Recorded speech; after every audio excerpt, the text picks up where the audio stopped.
Hello everybody, so I'm going to read you a little bit of a book called Frozen Charlotte, and as you can see from the top, it's a creepy book.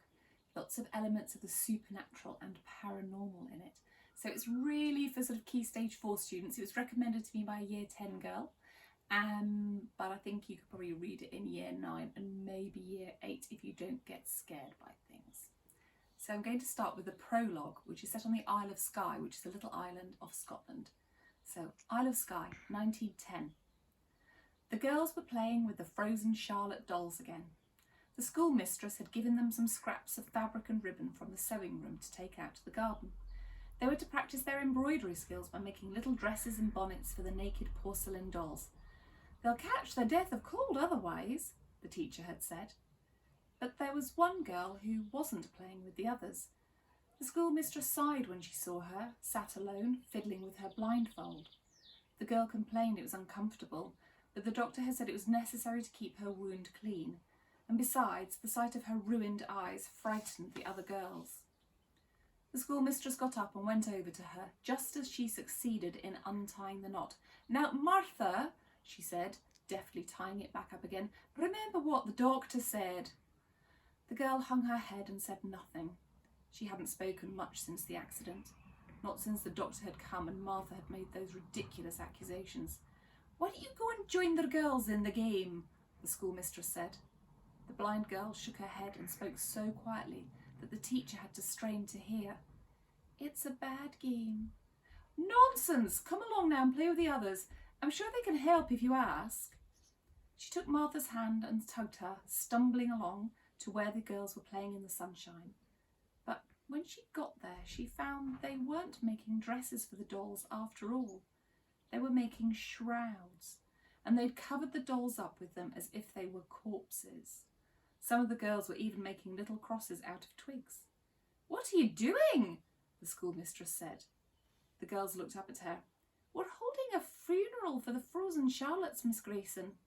"Well, stop it at once," the teacher replied. "I never heard of anything so ghoulish." "But miss," one of the girls said, "they like being dead. They told us." Dun, dun, dun. So, chapter 1 starts with a little rhyme. Now Charlotte lived on the mountainside in a bleak and dreary spot. There was no house for miles around except her father's cot. When Jay said he downloaded a Ouija board app onto his phone, I wasn't surprised. It sounded like the kind of daft thing he'd do.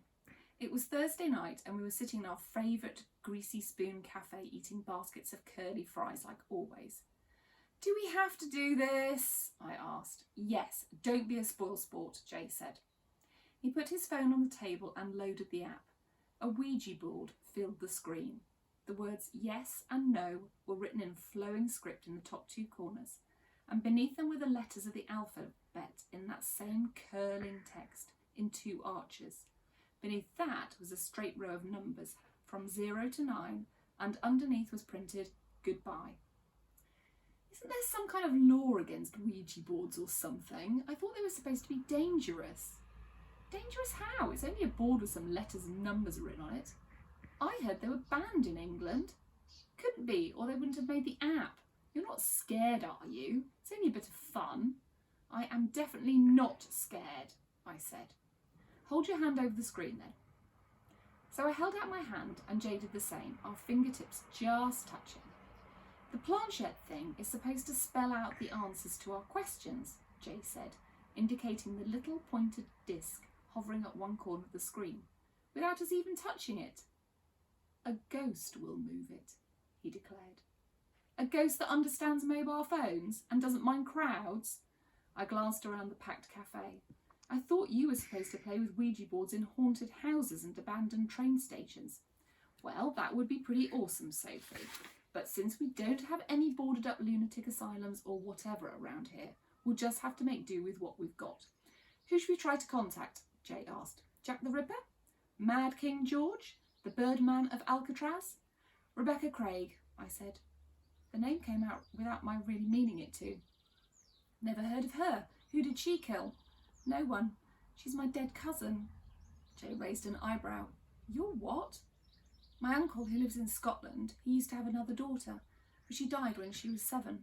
How? I shrugged. I don't know. No one really talks about it. It was some kind of accident. How well did you know her? Not that well. I only met her once. It must have been right before she died, but I always wondered how it happened. And I guess I've just been thinking about them again, now that I'm going to stay in the holidays. Okay, let's ask her how she died. Rebecca Craig, Jay said. We invite you to speak with us. Nothing happened. Rebecca Craig, Jay said again. Are you there? It's not going to work, I said. I told you we should have gone to a haunted house. Why don't you try calling her, Jay said. Perhaps she'll respond to you better. You're family after all. I looked down at the Ouija board and the motionless planchette. Rebecca Craig. I didn't even finish the sentence before the disc started to move. It glided smoothly once around the board before coming back to hover where it had just been before. Is that how spirits say hello, or just the app having a glitch flip? I asked. Shh, you're going to upset the board with your negativity. Rebecca Craig, Jay said again. Is that you? Your cousin would like to speak with you. We're not technically, I began, but the planchette was already moving. Slowly, it slid over to yes, and then quickly returned to the corner of the board. So I hope that has inspired you to possibly go and get this book and read the rest of it and find out the spooky and creepy secrets inside it. Enjoy, everybody!